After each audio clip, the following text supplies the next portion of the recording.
kami datang ke sini adalah untuk melakukan advokasi atau wawancara tentang anak Indonesia.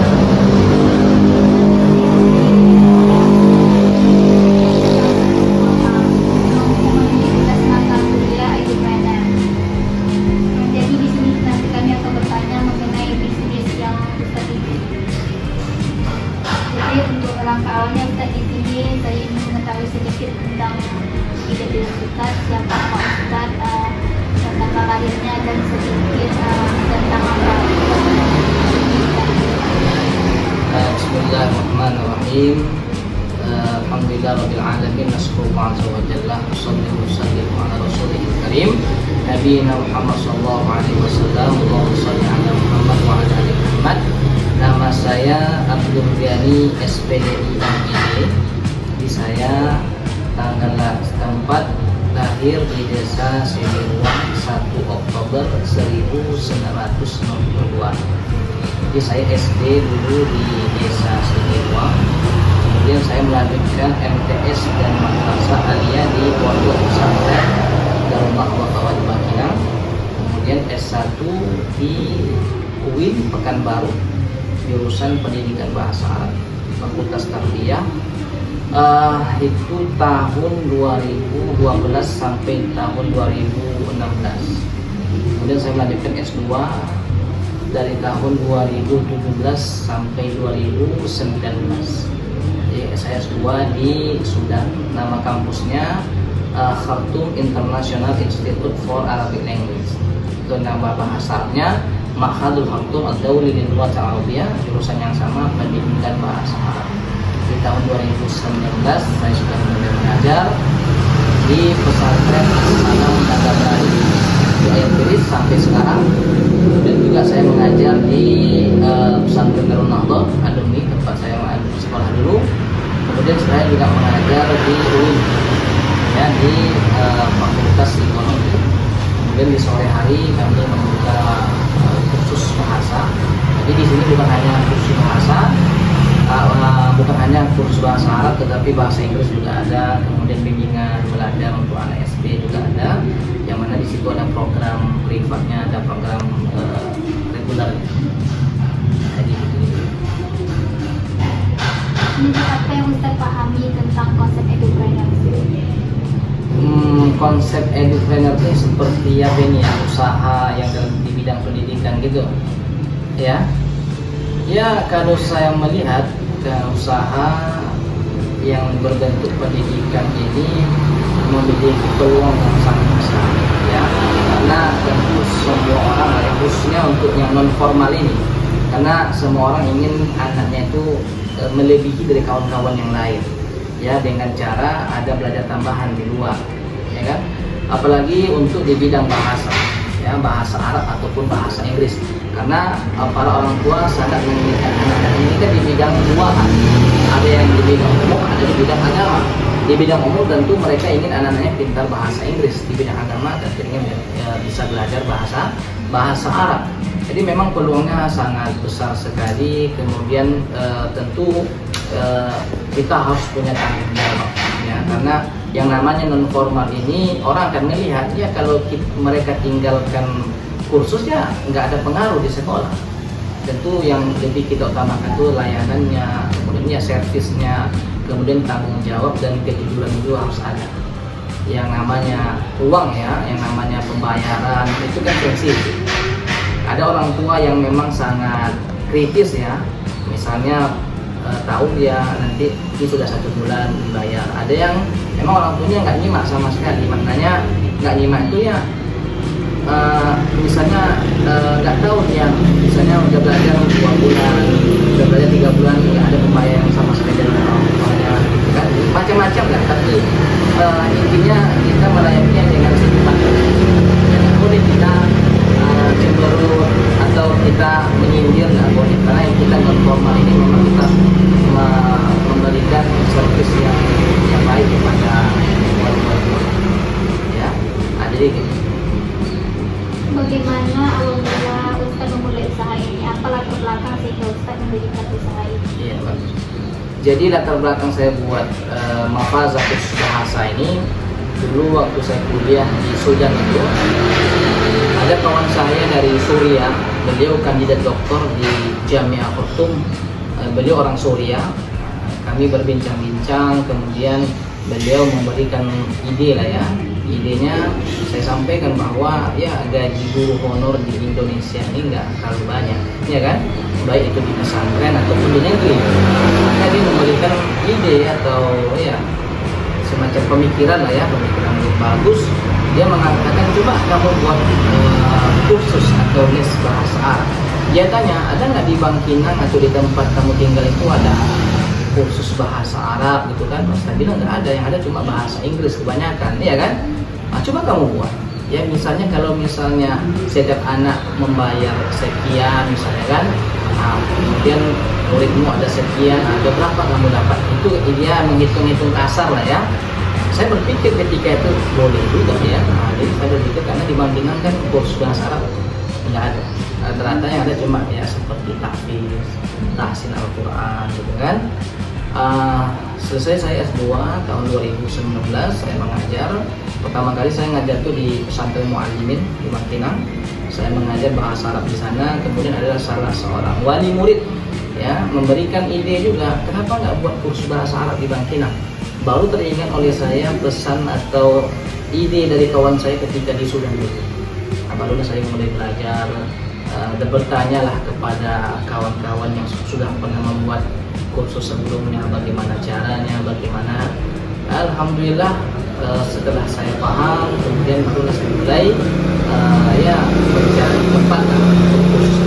Awalnya bukan di sini, awalnya di Jalan Agus Salim, cuma satu lantai, kemudian kami berpindah di sini di 2 lantai ya. Di sini ada 2 kelas, di atas ada 3 kelas. Ya. Nah itu awal mulanya. Apa jenis layanan pendidikan yang Ustaz tawarkan? Apakah berbentuk kursus, pelatihan atau lain sebagainya? Iya, jadi di sini tuh ada yang berbentuk kursus, ada yang les. Kan beda ya, kursus dengan les itu berbeda. Kalau kursus itu dia hanya punya jangkauan waktu. Ada yang 3 bulan, ada yang 4 bulan, ada yang berbentuk les. Cuman kebanyakan di sini banyak yang ingin les, ya karena memang karena kami ada beberapa program ya khusus untuk bahasa Arab ini. Kalau untuk percakapan itu kursus hanya waktu 3 bulan, insya Allah bisa berbahasa Arab.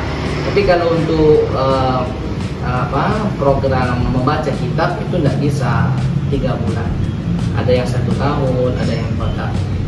Tapi kebanyakan yang belajar di sini kan santri-santri ya, santri-santri dari Darul Nahdhah, dari Muallimin, yang mana pelajaran kitab kuning itu pelajaran mereka.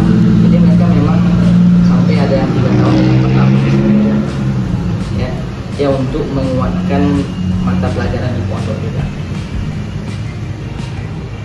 Ya. Bagaimana model bisnis yang Ustaz terapkan? Apakah bukan langganan, kelas 1 kali atau lainnya? Ya 1 kali maksudnya gimana? Kayak masuk kelas 1 kali pertemuan gitu. Gimana ya? Kami di sini kan tidak seperti sekolah ya. Kalau sekolah kan dari pagi sampai siang atau bahkan sampai sore kan. Kalau kami tidak, kami cuma 1 kali, ya sehari itu cuma 1 kali. Misalnya ya dalam seminggu itu 2 kali masuk, 2 kali masuk, berarti dalam 1 bulan ada 8 kali. Ya 1 pertemuan itu 1,5 jam. Ya itu sudah menjadi pengamatan saya, karena di beberapa tempat itu hanya 1 jam, ya, atau hanya 1 jam 10 menit, maka saya buat 1 jam 30 menit dengan harga yang sama. Di beberapa tempat hanya 1 jam, pembayarannya cuma ya pembayarannya sama dengan kami cuma 1 jam, maka kami tambah menjadi 1 jam 30 menit. Nah, Siapa target utama Ustaz dalam usaha sendiri? Target saya di sini yang pertama SDIT, ya karena SDIT di Bangkinang banyak. Kemudian di setiap SDIT itu tentu ada mata pelajaran bahasa Arab, yang mana kebanyakan orang tua kan nggak semuanya alumni pesantren, ya kan? Ada yang alumni SMA orang tuanya, yang mana ketika ada PR orang tuanya nggak bisa menjawab karena bahasa Arab kan ada kaidah bahasanya, ya Itu target kami. Kemudian juga target kami untuk anak-anak SD ini untuk persiapan masuk pesantren. Jadi yang kelas 6 itu kebanyakan kami undang belajar di sini untuk masuk pesantren. Jadi mereka nanti ketika sampai di pesantren itu tidak terkejut, karena ilmu nahu, ilmu sorof itu ilmu baru bagi mereka. Jadi kebanyakan kalau kita tanya nanti orang-orang yang di pesantren itu pelajaran yang susah itu kebanyakan pasti mereka akan menjawab pelajaran ilmu nahu, ilmu sorof. Jadi kami perkenalkan dari sekarang dari kelas 6 itu, jadi tidak kaget lagi mereka. Ya, kemudian juga tentu yang kami targetkan itu santri-santri pesantrennya, karena di Bangkinang ini ada pesantren yang tidak wajib asrama, seperti pesantren Muallimin, pesantren Darun Nahdlatul itu tidak wajib asrama. Ya, tentu yang tinggal di rumah, yang tinggal bersama orang tuanya itu bisa kami ajak untuk belajar bersama. Ya, strategi apa yang Ustaz gunakan untuk menarik peserta? Apakah strategi memanfaatkan media sosial dan ya, untuk mempromosikannya itu kami tidak terlalu banyak promosi sebenarnya. Lebih banyak ke mulut lah ya, ke mulut. Dulu pernah saya 2 kali ke sekolah, itu cuma 2 kali sih. Ini kan dari tahun 2019 sampai 2024 ini sudah berapa ya? Sudah 5 tahunan lah ya, 5 tahunan. Saya cuma 2 kali ke sekolah. Yang pertama di SDT Insan Cendekia, kemudian ke Man 2 Kampas. Setelah itu saya nggak pernah ke sekolah lagi, karena ya ada cerita mulut ke mulut dari orang tua, mereka menampilkan itu sudah santri. Kemudian tentu di media sosial tetap ya, media sosial tetap kami share. Cuman kalau di media sosial ini kan nggak semuanya yang melihat. Yang namanya orang tua kan nggak semuanya akan melihat media sosial, apalagi kalau di Facebook gitu kan, atau di Instagram kan kalau kita follower kita sedikit akan dibaca oleh orang, apalagi khususnya di daerah Bangkinang ini. Kemudian promosi selanjutnya kami menggunakan spanduk ya, spanduk di jalan, mana di jalan-jalan tempat orang ramai, di situ kami letakkan spanduk, tapi itu tidak terlalu banyak dampaknya nggak terlalu, tapi ada beberapa ya, itu yang namanya usaha kan, yang namanya rezeki itu dari Allah. Gitu. Bagaimana cara Ustaz membangun branding untuk usaha ini? Proses untuk menciptakan citra positif dari usaha Ustaz ini.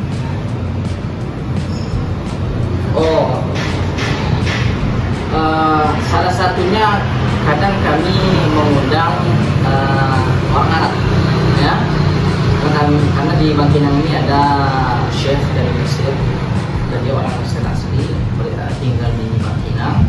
Karena kami membawa mereka, biasanya kalau untuk di akhir belajar atau di akhir kursus itu ada ujiannya. Ujiannya itu saya memanggil chef dari Mesir itu orang. Mereka akan diwawancara nanti dengan orang yang belajar di sini, diwawancara satu-satu, kemudian dikasih nilai. Jadi baru setelah itu kami kasih sertifikat.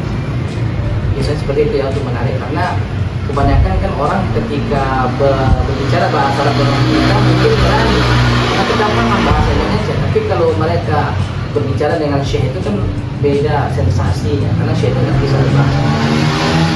Nah, itu salah satunya.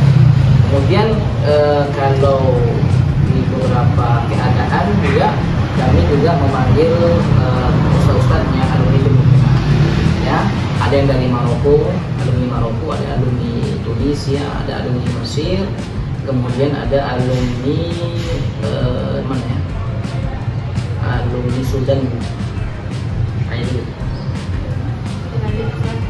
Apakah Ustaz menggunakan teknologi dalam operasional usaha ini? Teknologi yang kami gunakan kalau untuk paling media yang kami gunakan itu buku ya, buku tentu. Kemudian untuk teknologi paling kami pakai Infocus, tapi itu tidak semua pembelajaran. Infocus itu ketika nanti dibutuhkan dan tak mungkin untuk ditulis, nanti kami menggunakan. Atau nanti kami menggunakan speaker. Kadang-kadang untuk percakapan orang ketika peserta ingin mendengarkan bagaimana orang Arab berbicara, itu kami pakai speaker. Ya biar nanti mereka paham bagaimana intonasinya, bagaimana dialeknya, mereka harus dapat. Apakah ada inovasi tertentu yang membuat usaha Ustadz ini lebih unik dibandingkan kompetitor? Jujur saya tidak terlalu banyak mengembangkan kursus ini karena memang saingan tak ada. Ya, karena saingan bisnis di sini juga tak ada, sehingga ya itulah yang membuat saya itu kadang-kadang tidak terlalu banyak inovasi atau mengubah baik itu metode belajarnya atau medianya, saya nggak terlalu banyak berubah karena saingan tak ada. Ya, pernah dulu ada, cuman sudah ya ini tidak istiqomah, karena membuat bisnis atau usaha seperti ini kan harus ada istiqomah. Ya, kadang murid sedikit, ya kan, ya harus bersabar kita. Mulai lagi mempromosikan di media sosial atau buat spanduk lagi, ya kan. Nah, yang seperti libur ini lah kan, libur kami 2 bulan 3 bulan ya, memang nggak ada orang. Ya kalau kita paksakan anak-anak nggak akan datang. Yang mending diliburkan saja. Tapi kalau untuk mengembangkan lebih apa, paling kami hanya mengombak sedikit, kadang kami mencat, ya kan, atau nanti membuat AC di atas. Kalau untuk apa namanya, seperti bimbingan belajar yang lain, kami tidak seperti itu karena memang saingan pun tak ada. Ya, saingan tak ada. Apa tantangan utama yang Ustaz hadapi dalam membangun usaha ini? Tantangannya apa ya? Mungkin kesulitan lah ya, kesulitan atau mungkin yang membuat kami ya, tentu yang namanya usaha kan tentu nggak mungkin lancar-lancar ya kan, tentu ada sedikit hambatan ya, mungkin pasti ada, cuman karena saya yang mengajar sama istri, alhamdulillah segala permasalahan itu terselesaikan ya. Paling yang menjadi hambatan itu ya yang namanya non formal, tentu masalah pembayaran ya kan. Namanya orang tua kan nggak semuanya lancar ya kan, ada yang lambat, ada yang cepat, ada yang ya ketika selesai dibayar. Hambatannya paling itu ya, karena anak-anak kadang ada orang tua itu ketika kami minta pembayaran, ada yang kabur minta bayar, kemudian nggak pernah kesini lagi anaknya, ada juga seperti itu. Kemudian ada juga orang tua yang kritis ya dengan pembayaran, misalnya nanti ketika anaknya belajar 1 bulan, kemudian ketika diminta pembayaran dia tetap menghitung kan, ini kan belum 1 bulan misalnya kan, kok kita biasanya seperti itu sih. Tapi bagi yang tidak membayar juga, kami tidak memusingkannya. Kalau memang tidak dibayar itu urusan dia dengan Allah. Kami tidak terlalu tidak terlalu memusingkan hal-hal itu karena kita tidak beribadah di sini ya kan, kita hanya membagikan ilmu intinya gitu. Tapi sekali lagi ingat bahwa bisnis dalam pendidikan itu nggak boleh kita memang mempatok 100% bisnis, nggak bisa. Karena mengajarkan ilmu dengan niat hanya uang saja, itu ilmu tidak akan berkembang. Ya, maka kami ketika anak-anak itu belajar, kemudian orang tuanya merasa tidak senang di sini, ya kami silakan. Kalau memang tidak berkenan lagi, ya silakan cari yang tempat lain. Jadi kami tidak, kalau kita jadikan kursus ini sebagai bisnis usaha, sebagai apapun macamnya, kita tidak akan mau mengeluarkan orang. Tapi kalau kami pribadi tidak, memang kalau memang dia nggak suka, ya silakan cari tempat lain. Kalau tidak, karena ini ilmu ya. Kami mengajarkan itu tentu yang namanya usaha tentu ada pendapatan ya kan. Tapi kami mengajarkannya itu tidak boleh kita memfokuskan itu hanya uang. Harus ada keikhlasan dalam mengajar agar ilmu itu barokah yang didapat. Ya. Bagaimana cara Ustaz mengatasi masalah tersebut? Masalah mengenai pembayarannya itu maklum ya, masyhur lah. Kalau yang namanya non formal, apalagi lembaga-lembaga yang tidak besar, ya. Yang besar itu kan seperti Ganesha, ya kan, atau ruang guru, ya kan, itu kan yang umum ya. Mereka meminta pembayaran terlebih dahulu. Misalnya ada yang sampai berjuta-jutaan, paket 1 tahun misalnya. Tapi kalau kami di sini, kami belajar dulu baru pembayaran. Jadi mereka belajar dulu misalnya 1 bulan, lalu pembayaran seperti itu biasanya. Dan biasanya ketika banyak orang tua komplain misalnya mengenainya belum 1 bulan atau misalnya lambat bayarnya, kami selalu memberikan informasi atau mengingatkan itu dengan senyuman.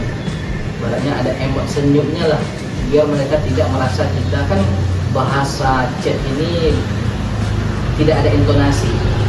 Jadi misalnya kalau orang itu lagi marah, baca chat ini lagi marah, ya kan? Jadi memang harus ada emot senyum, kemudian kita nyampaikan dengan baik, kita doakan orang itu, walaupun mereka nanti kritis terhadap kita, tapi kita jawab dengan baik.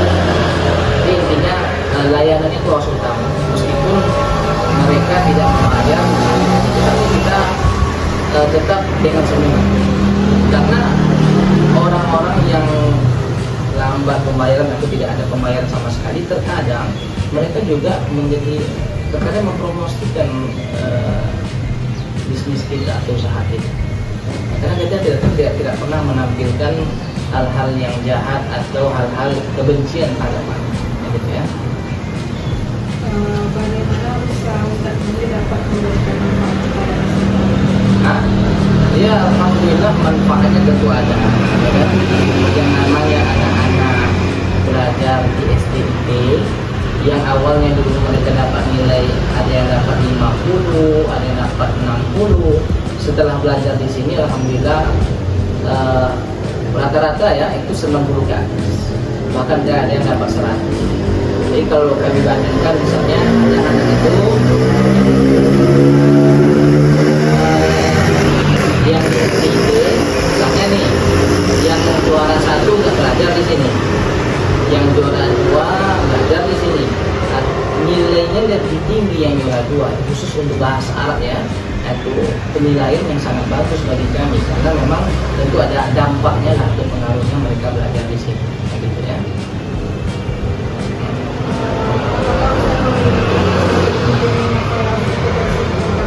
Gimana? Oh, evaluasi? Ya tentu ada. Jadi biasanya kalau untuk percakapan itu tentu ada ujiannya, kami menggunakan syekh dari Mesir itu. Kemudian kalau untuk mengkaji kitab, ujiannya yang ngaji kitab, ya. Atau nanti ada soal tulisannya atau soal objektifnya. Tapi rata-rata kalau khusus untuk percakapan itu ujiannya ujian lisan semua. Jadi kami videokan,